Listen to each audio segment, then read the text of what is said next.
Look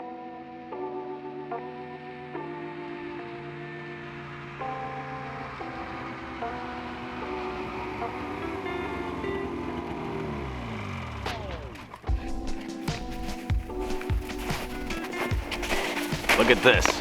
What is going on, guys? Today we are back with another video. Yes, we are up here on Mille Lacs. Just a gorgeous day out. Pretty much no wind, and it's like 25 for the high. Just amazing weather on this trip. And today's video is going to be about is the #1 thing that ultimately catches more fish when ice fishing. It's not a secret lure. It's not a secret rod and reel combo. It's not what pound test you're using, believe it or not, because we do get that question a lot. Today's video is all about being efficient on the ice and how you guys can do that, and you know, this kind of hole hopping, run and gun, being quick, being fast, finding fish and catching them quickly, the whole ideology and the whole process really. So that's what we're gonna film this on. You know, if you've ice fished a lot, you just kind of sit in a shack or don't really do a lot of this run and gun type stuff, it should be an informational video. Or if you're looking to get into ice fishing, this should be an informational video as well. But like I said, today we're out here on Mille Lacs, and hopefully you guys enjoy this video. It should be very informational, and hopefully we catch a few fish. Stay tuned. All right, so the #1 thing, obviously, especially when you're on these big body waters, is where do you start, right? Where do you start looking for fish? Well, there's obviously shallow fish, there's deep fish, there's fish all sorts of places, deep and shallow and everywhere in between. But for the most part, you know, we're talking about big pieces of structure, right? And by big pieces of structure, I mean like sometimes miles long, right? So how do you find an area that you want to target first? Or an area that probably has a higher likelihood of holding fish on that very large spot, right? And a lot of times what I talk about is a regularity. You're looking for spots that have irregularities on that much bigger spot. So I might have a huge round rock reef, and then what I might have off one tail of it, or is like a spine that runs out, right? So if we kind of look at a piece of structure that looks something like this right here, you know, here's the top, deep water around it. A lot of times we'll focus on these tips, right? These tips that look like this right here, where this green runs out a little bit farther, or this little 30-foot knob out here, right? Or if you kind of go to the other end, you got a similar thing. It's not quite as pronounced, but it's a little bit rounder. And a lot of times you can look at stuff like that, right? If those spots are big and around and a huge piece of structure, if they have corners that come off them. And a lot of times what that is, it might be a rock spine or a gravel spine or a higher point that comes out. And points are just great areas in general. It doesn't really matter what it has on it. If it's a weed point, a rock point, a sand point, points are just a great piece of structure, right? And a lot of what we're fishing today is deep sand flats or deep gravel and things like that. So anywhere, like I said, where you have an irregularity in that large piece of structure is generally a good spot to start. So kind of eliminating water that way is a quick way to do it. Now, any of that cut in stone, you know, absolute? No, but it's generally a good rule of thumb to go by. Look at a big piece of structure, find an irregularity in it, and drill it out. So when it comes to drilling holes, we want to grid this thing out. We don't just want a couple of holes, we want a ton of holes littered across this spot, right? And you're gonna see a lot of people just pull up, drill like 2 holes here, and then drill 1 hole for their tip up, and then they just flip their shack up and call it good all day. Can you catch fish that way? Absolutely, but most of the time, drilling a lot of holes and being mobile and hole hopping will almost always catch more fish. Really, whether you have a live scope unit or just a regular flasher, it's difficult to get around just having to drill a lot of holes. And whenever you're on a big body water where you're fishing water that's very flat, those fish roam a lot. Very rarely do they like sit on an isolated area. So those fish are constantly on the go, and because of that, you want a lot of holes to follow those fish around. And that's exactly what we're gonna do next. We're gonna start drilling holes on this spot, which we have not yet fished. And we're gonna kind of talk about where we're drilling holes and kind of the quickest way I've found to do it. And yeah, stay tuned. So let's say the spot we're gonna fish looks something like this right here.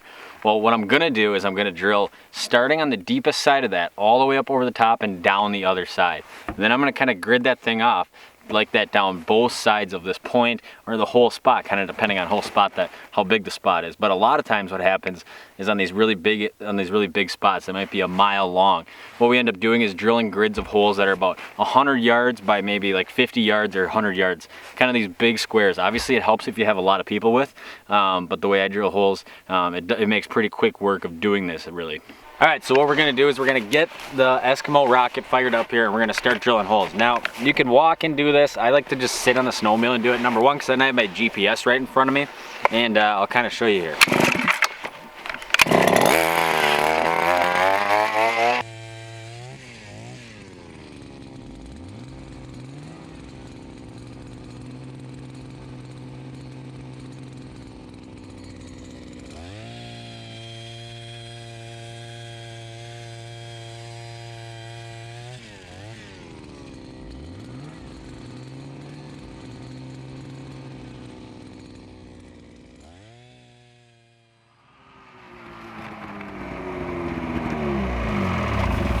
All right, so once you got the holes drilled, it's obviously time to fish, right? And another key to this step of the process is not having anything so stowed away that it just takes you like forever to get it out. And that's kind of how I always, whatever I have for whether it's a snowmobile or a four-wheeler, that's always how I try to design it. And rod, we've got it in the rod rack right here, ready to go. It's not all stowed away in an ice shack. Graph, pull one out, and we're actually gonna go with this one. And good to go. You know, nothing's so buried. I'm in and out very quick, right? And ready to fish just like that. There's no big long drawn out process of digging stuff out, getting stuff all tangled up. It's just everything is ready and set to fish and do this real quick hole hop and stuff very fast. So we got the holes drilled. Now it's time to go through and fish them. Now another big tip when you're fishing this way is fish something heavy and fast. This is a tungsten Castmaster in Wonder Bread, and it's been working for me. But the main thing about that is it falls very quick, right? And because of that, I can be to the bottom, you know, in 30 some feet of water very quickly. And we're actually in 28 right here, but I can get down and I can be fishing very quick. Now, I'm not super concerned about like catching a lot of fish right now. What I mainly want to do is just see if there's fish here at this point, and then I can change and catch them, right? If I have to. So one thing that'll help you out a lot is jigging aggressive and jigging way up off the bottom, right? Jig like 5, 6, 7 feet up off bottom, and don't spend a lot of time in each hole. We're going real quick, we're jigging aggressively, and even if those fish don't bite of a super aggressive presentation, it'll a lot of times get them to look, right? Or at least they'll come in under it. And if you're jigging right next to the bottom, it's going to be very difficult to get those fish so you can visually see them. So jig up high off bottom. Those fish might come in and not move off bottom much, but at least they come in and you can see them there. Now, one very important part is that we are not spending a lot of time at each hole, right? This is more of just like a dip net, a sample, right? To kind of see what's around. And so I'm just dropping down real quick, like I said. And basically, like I said, we're getting that thing a few feet off bottom, and we might spend, you know, 45 seconds here. And one thing I always say is, when you when you have fish right under you, and say you drill a hole on top of a school of fish, you're gonna see those fish right away, right? And that's why we drill a lot of holes. You know, if you just kind of drill a hole and the fish come to you, that's different than being right on top of the fish. So drilling a ton of holes, moving around them very quickly. I'm not seeing anything right now. I'm working this bait kind of high and aggressive. Nothing's coming up. No bottom flicker on the graph. We'll give it 20 more seconds, and we're just going to keep working through this area. Now, if we hit a spot where all of a sudden 3 holes in a row we're seeing fish, that lets us know that's probably fish holding right in that area. Eat it. He's right there. He's looking at it. But it is our first fish we have graphed, and he is sinking back to the bottom, which many of them haven't, but it's a good sign because it is our first sighting. I am 1, 2, 3, 4, 5 holes in to work on the spread, and we have our first sighting. So kind of remember where this one is, and kind of kick some snow or whatever, but just kind of remember what holes you're seeing fish in, because we might have to drill more holes in this direction. If this kind of seems to be the area. Eat it, come on. Oh yeah, here's coming. All over it.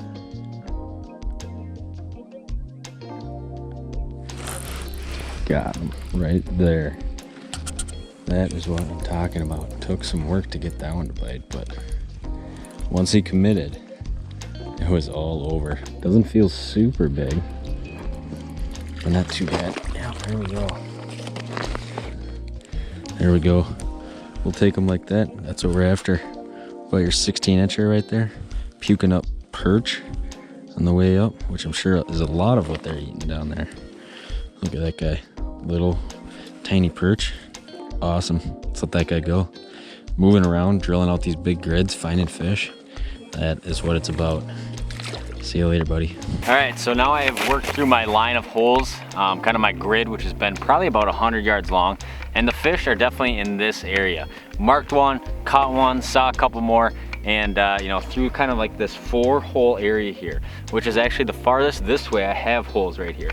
So what I do now is generally drill a lot of holes in that area and kind of refine that search, so I can just go, you know, maybe every 10 feet, hold a hole to hold a hole, and just kind of follow wherever that school is, or keep dropping on those fish. So I'm not just waiting in one hole or two holes waiting for those fish to come to me. So that's kind of the next step. Unfortunately, yeah, it's a lot of work. It is drilling.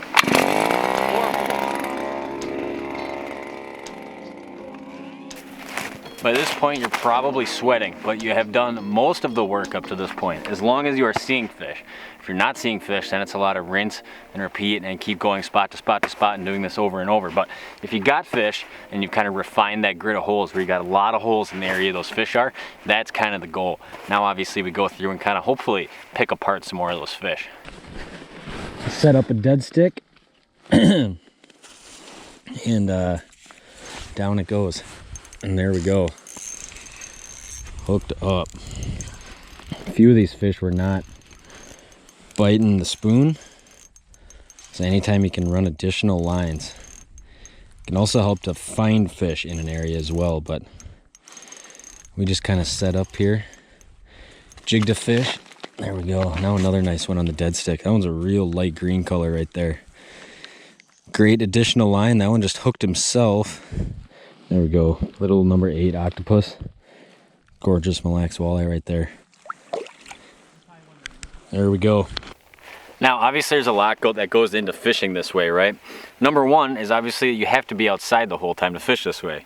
I'm not towing a shack around. Yeah, you can pop one up once you find fish, whatever. But for the most part, you're outside doing the legwork most of the time. Drilling the holes, finding the fish, moving spot to spot, right? Hopping, hole hopping, trying to find them.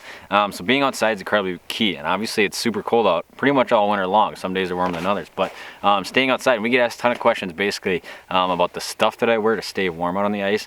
And I'll kind of link a whole bunch of it down below. But basically it's a bunch of base layers and then a Sims Primaloft, like a puff jacket, and then an outside wind blocker type of jacket. And I'll link all this stuff down below.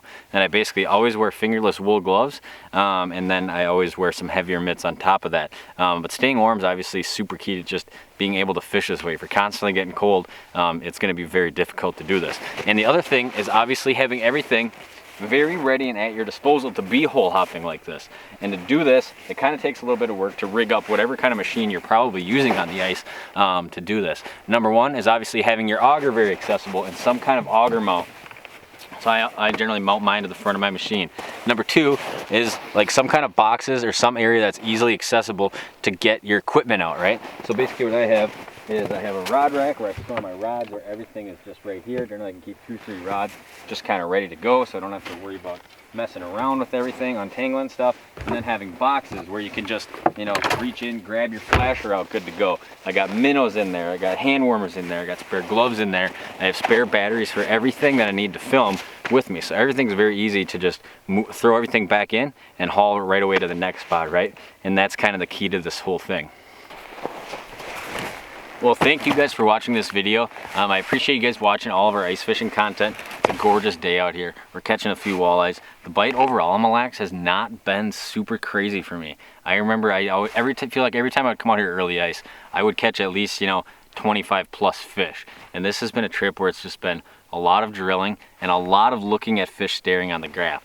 But we're on some fish and we're catching a few, so can't complain too much. So I appreciate you guys watching. If you're not yet, please subscribe to this video or to this channel. It helps my channel out a lot, and hopefully this channel helps you a lot. Hopefully you guys are having some success out on the ice, and yeah, be safe the rest of the ice season. We'll keep cranking out the videos, and hopefully you guys keep watching. So thank you guys. We'll see you next time.